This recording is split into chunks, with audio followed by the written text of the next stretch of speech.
Assalamualaikum warahmatullahi wabarakatuh. Waalaikumsalam warahmatullahi wabarakatuh. Apa kabar semuanya? Baik, Baik. gimana kabarnya? Kalian gimana kabarnya? Alhamdulillah baik. Sebelumnya saya memperkenalkan diri dulu ya, siapa tahu ada yang belum kenal saya gitu ya, dan teman-teman saya di sini gitu kan ya. Nama saya Amanda April, terus ada Susi Lestari, ada Sofia Salamat, Martina Fitri, Rahmi Sutihatur Rizky, Luli Setiawati, dan Robiatul Awalia. Tuh.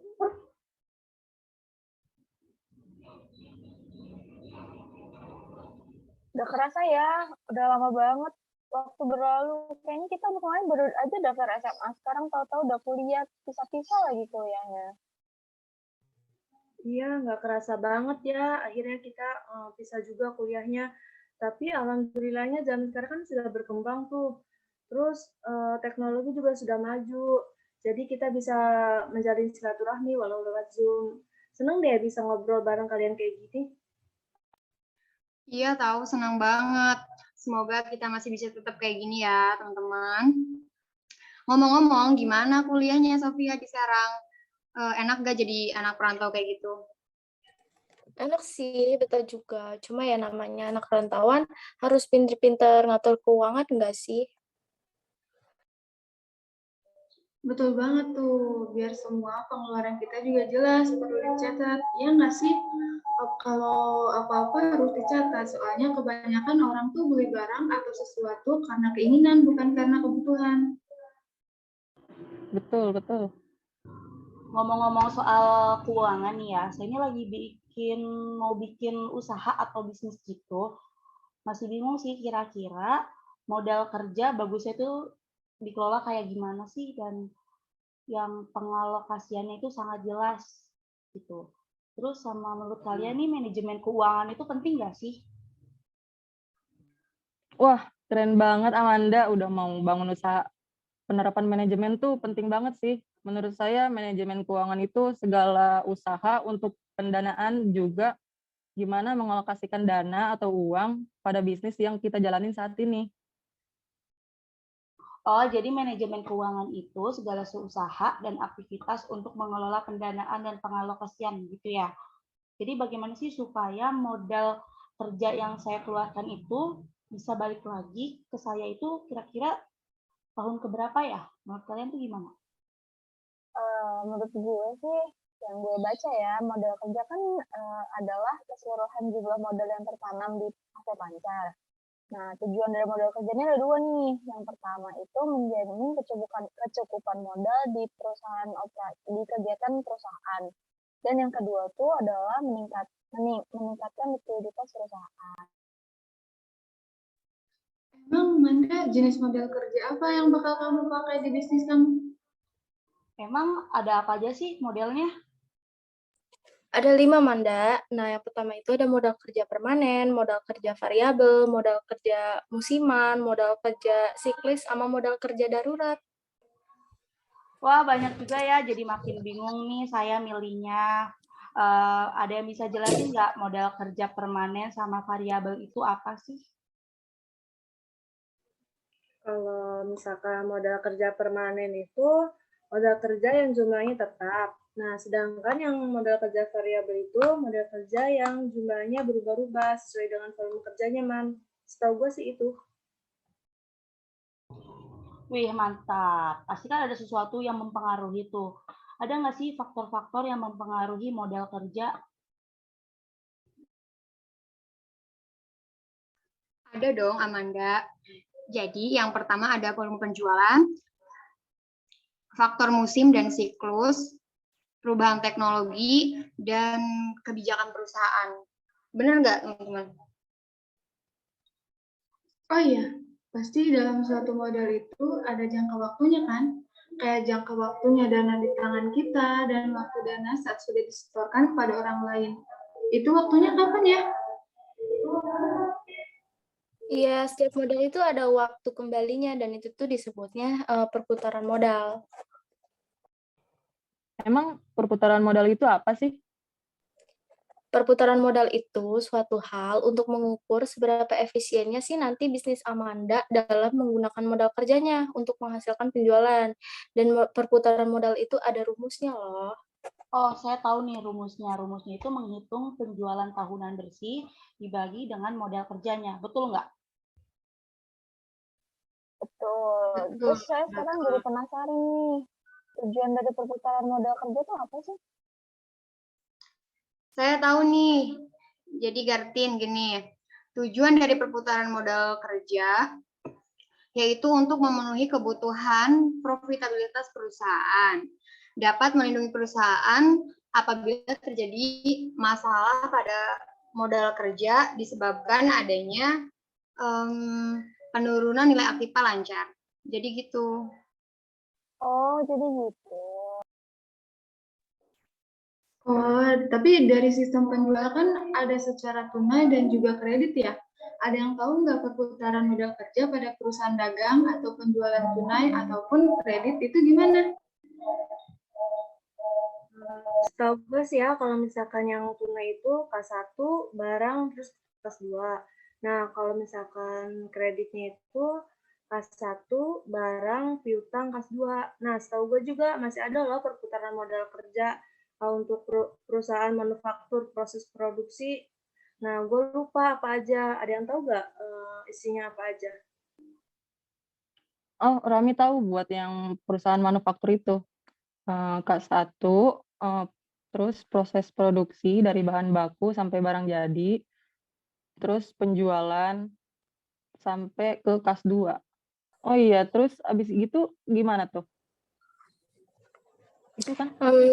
Di situ kan kita ada K1 atau bisa dibilang pengeluaran buat produksi barang lah ya.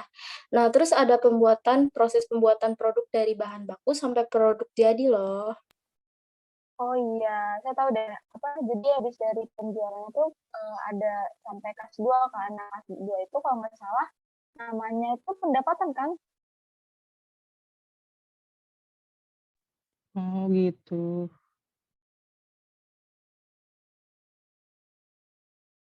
Habis itu gimana tuh? Jadi gini, misalkan kita ngejual suatu produk nih, kita kan membutuhkan waktu 30 hari dari proses bahan baku menjadi bahan jadi. Habis itu dari penjualan sampai kelas 2 juga membutuhkan waktu 30 hari. Nah, jadi kita membutuhkan waktu 60 hari untuk terikat dana dalam satu produksi.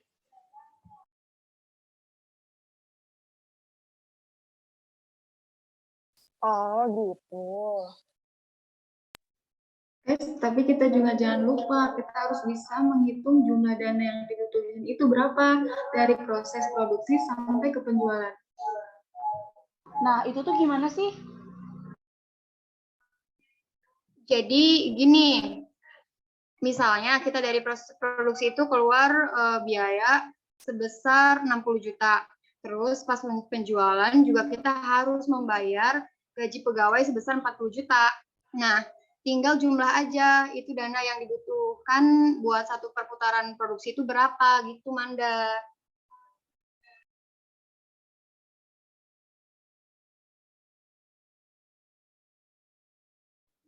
Nah, iya, jadi K1 dibagi pengeluaran kita sebesar 100 juta, terus misalkan pas udah terjual kita dapat 110 juta, berarti kita dapat keuntungan 10%. Oh, jadi kalau hitung berapa putaran per tahun itu tinggal dibagi aja sama satu kali putaran dalam 1 tahun itu.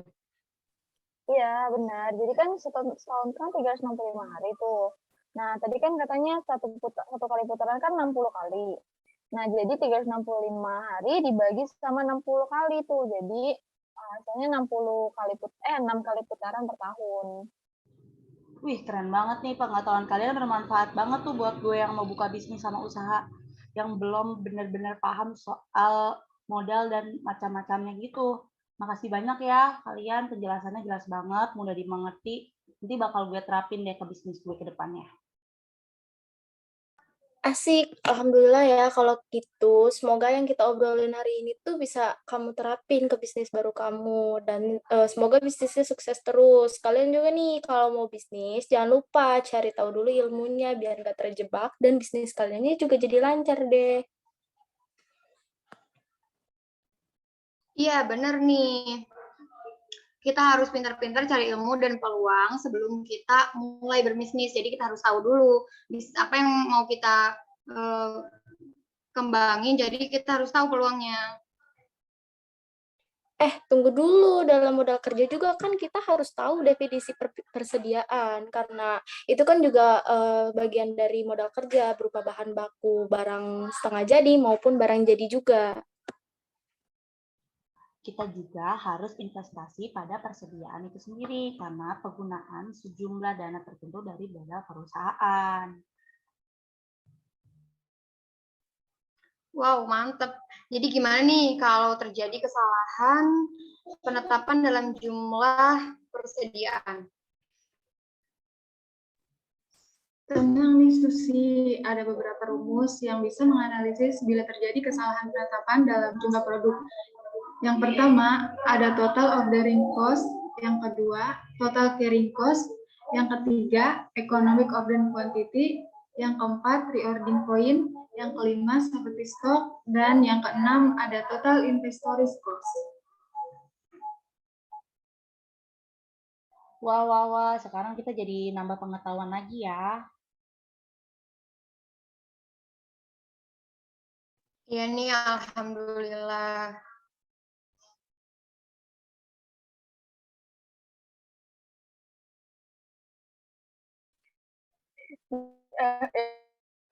Udah semuanya nggak tiap lagi ya, cepet-cepet kita ketemunya langsung gitu. Jadi biar kalau ngobrol sesuatu kan lebih enak ya. Iya, benar. Semoga dalam pertemuan kali ini kita bisa menjadi pembisnis yang sukses ke depannya gitu ya. Amin. Oke deh kalau gitu, sampai bertemu lain waktu dan lain hari. Assalamualaikum warahmatullahi wabarakatuh. Waalaikumsalam. Waalaikumsalam Udah berbagi ilmu.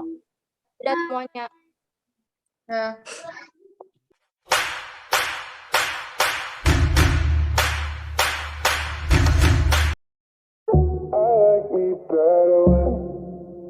I like me better when